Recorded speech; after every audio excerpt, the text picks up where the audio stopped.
people have been asking also, it was all over Twitter. It went viral, and it was as enjoyable as the virus that I've had. The guy jumped off the fucking balcony of the mall. Has everybody seen this by now? I think so, considering, and I'm hoping that you talking about this will stop it. So many people have sent this to me, and you, because you're tagged on a lot of these, over and over and over again, and to the point where it's just, I really can't wait to hear Jib rip on these guys, so they're sending it. Well, but yeah, I think everyone's seen it because everyone has sent it to me. Well, here's the thing, and it was a guy named, I don't have all the details of whose promotion it was, but there's a guy named Luke Hawks that was in this match apparently with his son. His son's one that dove off the fucking roof. But there's a guy named Luke Hawks that has a promotion down there in Louisiana, and he's been running for quite some time. He's contacted me if I, was ever down that way, whatever the fuck. I don't have anything bad to say about this guy. I've heard good things about him and his shows. But this, and it was, like I said, it was his son that took the fucking plunge. And Jesus Christ, that's either from looking up or looking down. It's obvious what this was. Whether it was one of their promotions, they was a sold show at the mall. I don't know the circumstances, whether they were just working for somebody else, whatever. This was obviously not an attempt to make the people in the mall that came to the mall show happy, or even to make the people at the mall that may have paid for the mall show happy. This was an attempt to fucking have everybody go, holy shit, look at this on the internet, is what it was, obviously.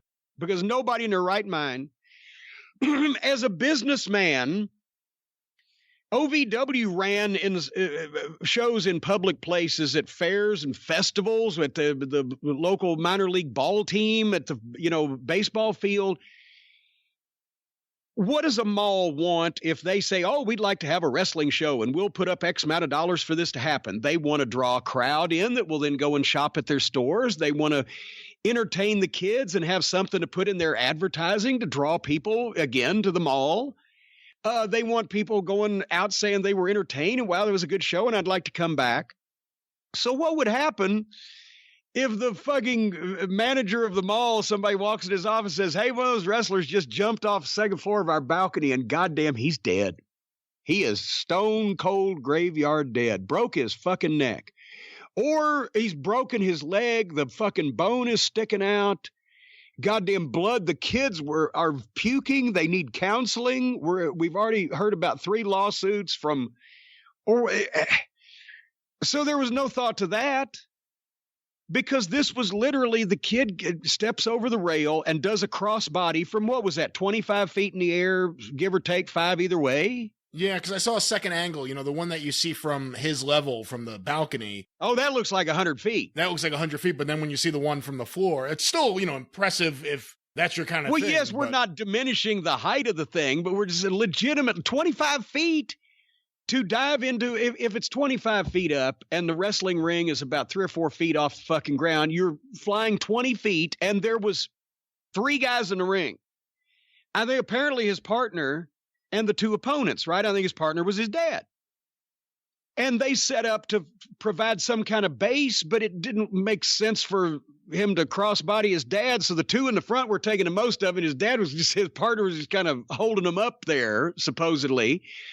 But when they hit when he hit them, you get to boom, it's like, fuck. And they flattened out like fucking pancakes. And then, of course, he rolled off and then the clip ends. Did it win the match? Was that even the finish? I don't know. I don't know who won. That's another one of the points. Nobody cares who won because there's a wrestling match in a goddamn shopping mall. It was not an attempt to make the mall happy. It was an attempt to go viral. It was not an attempt to have a great fucking match or get a convincing victory over a, team they've been feuding with because it might not even been a finish. It was so that everybody would say, look at this fucking guy. And I don't know what good there is in that necessarily. Well, he'll probably get booked. Somebody said, when Sports Illustrated or .com or whatever retweeted it, The WWE ought to sign this guy up. I promise you, the one people that are probably never going to sign this guy up is the WWE. That's what, now that I think about it, if these alleged promoters will use the challenged fellow that falls on dangerous shit and the Invisible Man, they'll book this kid because he'll jump off the fucking roof. Because if you're booking a guy that jumped off the fucking roof and he comes to your town and you pay to see him and he doesn't jump off the fucking roof again, what the fuck good is it? So this will get this kid booked and or paralyzed. Possibly both. Probably both eventually, if it lasts long enough. Until the next fucking knucklehead, and I don't even mean to insult, but until just some fucking guy that just wants to get booked so bad he doesn't give a fuck whether he kills himself or not, does something even goddamn stupider or crazier or fucking bigger, and then they'll start booking him. And then the guy that jumped off the roof that got booked for 6 months until somebody jumped off a higher roof won't get booked anymore, and he will have risked his life over and over to jump off these roofs. And won't make unless he starts jumping off Tony Khan's roof, he ain't going to even make enough money to make it worthwhile. Not that any amount would.